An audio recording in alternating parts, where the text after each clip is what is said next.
لبيك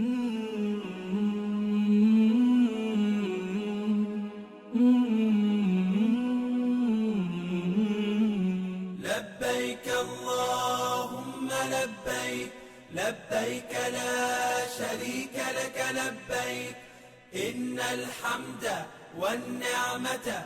حج کی تین قسمیں ہیں. حج کی تین قسمیں ہیں. ایک ہے جس کو ہم کہتے ہیں حج تمتع. تمتع کا معنی ہے فائدہ اٹھانا. تمتع کا معنی ہے فائدہ اٹھانا. حج تمتع کو ہم تمتع کیوں کہتے ہیں؟ تمتع حج تمتع کا معنی کیا ہے؟ حج کے مہینے میں عمرہ کرنا اور حج کرنا. اس کو ذرا سمجھنے کے لیے آپ کو ذرا میں کانسیپٹ بیان کر دوں کہ اسلام سے پہلے دین ابراہیمی کے اندر حج کے مہینوں میں عمرہ کرنا جائز نہیں تھا.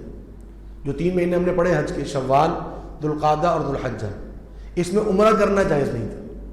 اسی لیے نبی صلی اللہ علیہ وسلم بھی جب مدینہ سے نکلے تھے، جب آخری حج جس کو ہم حجۃ الوداع کہتے ہیں، جو آخری حج کرنے نکلے تھے نبی صلی اللہ علیہ وسلم، تو نبی صلی اللہ علیہ وسلم نے اور صحابہ نے حج کی ہی نیت کی تھی، عمرے کی نیت نہیں کی تھی. کیوں؟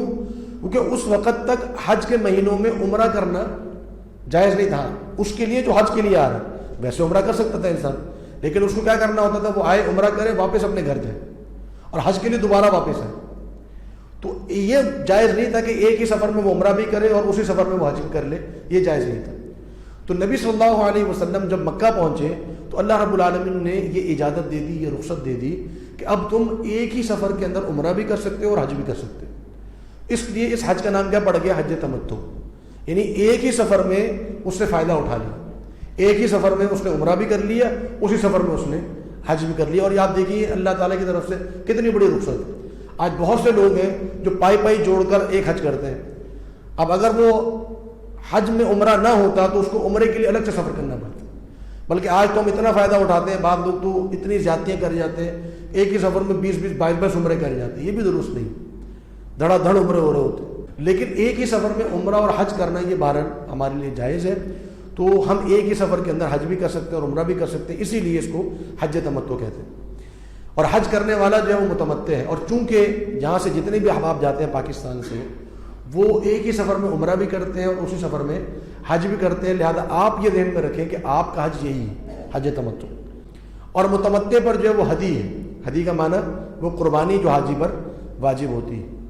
اب یہ کیسے ہوتا ہے حج تمتع؟ سب سے پہلے آپ جاتے ہیں، آپ عمرہ کرتے ہیں، اور پھر آپ احرام اتار دیتے ہیں، اور پھر آپ نئے احرام میں حج کرتے ہیں. آپ نے عمرہ کیا، آپ جب یہاں سے جائیں گے، اگر آپ جدہ جا رہے ہیں، آپ نے احرام پہنا ہوا ہے، تو آپ عمرے کی نیت کریں گے، حج کی نیت نہیں کریں گے، آپ عمرے کی نیت کریں گے. اور جب آپ وہاں مکہ پہنچیں گے، آپ عمرہ کریں گے، عمرہ کر کے اپنا احرام آپ کھول دیں گے. اس کے بعد پھر آپ دوبارہ احرام پہنیں گے. جب آپ حج کرنے لگیں گے اس وقت آپ نے دوبارہ احرام پہننا ہے اور حج کرنا ہے. یہ ہے حج تمتع. اور حج کی تمام اقسام میں سب سے افضل ترین قسم حج تمتع. نبی صلی اللہ علیہ وسلم چند وجوہات کی بنا پر حج تمتع نہیں کر سکے تھے، چند وجوہات کی بنا پر. لیکن نبی صلی اللہ علیہ وسلم نے یہ تمنا کی تھی کہ کاش کہ میری یہ تمنا ہے کہ اگر اگلے سال میں نے حج کیا تو میں حج تمتع ہی کروں. نبی صلی اللہ علیہ وسلم نے یہ تمنا کی تھی. حج کی دوسری قسم ہے جس کو ہم کہتے ہیں حج قران.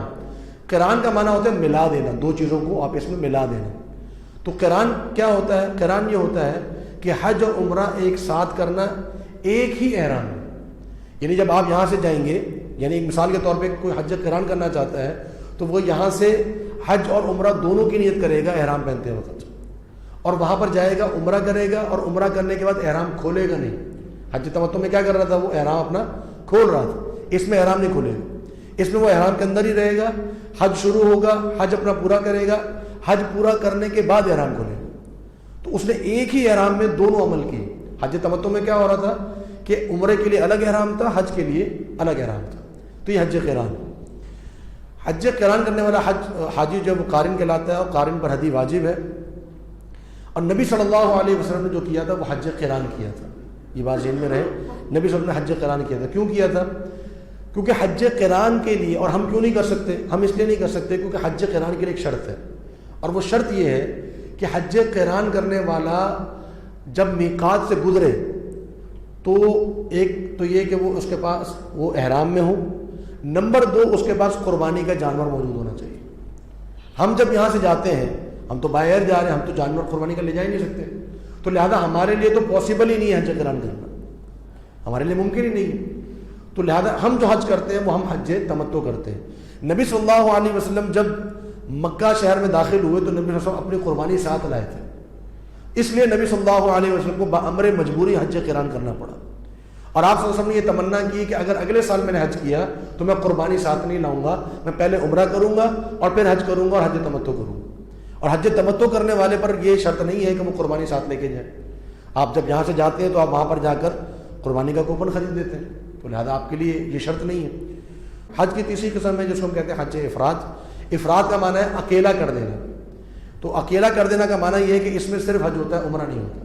یعنی یہ احرام آپ نے جو پہنا ہے, آپ نے حج کے مہینے میں اپنے اسی سفر میں عمرہ نہیں کیا, آپ نے صرف حج کیا, صرف حج کی نیت کی, اور حج کرنے والا مفرد کراتا ہے.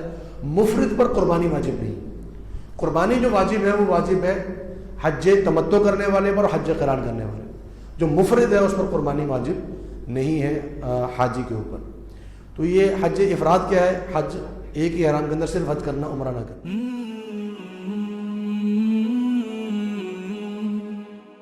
سبسکرائب کریں اور بیل آئیکن پر کلک کریں تاکہ آپ کو بر وقت ہماری ویڈیوز کا نوٹیفیکیشن مل سکے.